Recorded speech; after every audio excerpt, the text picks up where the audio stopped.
সত্যি একা হাতে সংসার চালানো কতটা কষ্ট।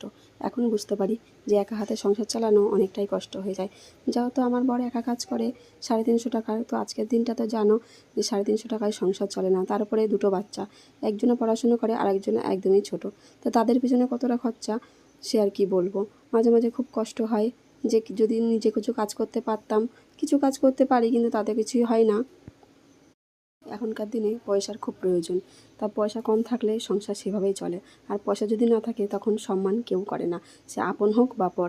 তো যাই হোক বন্ধুরা, আর কি বলবো বলো, দুঃখের কথা। তো এই দেখো আমার বর ফুটি নিয়ে এসছে, আর আমার বড় মেয়ে ফুটি খেতে খুব ভালোবাসে।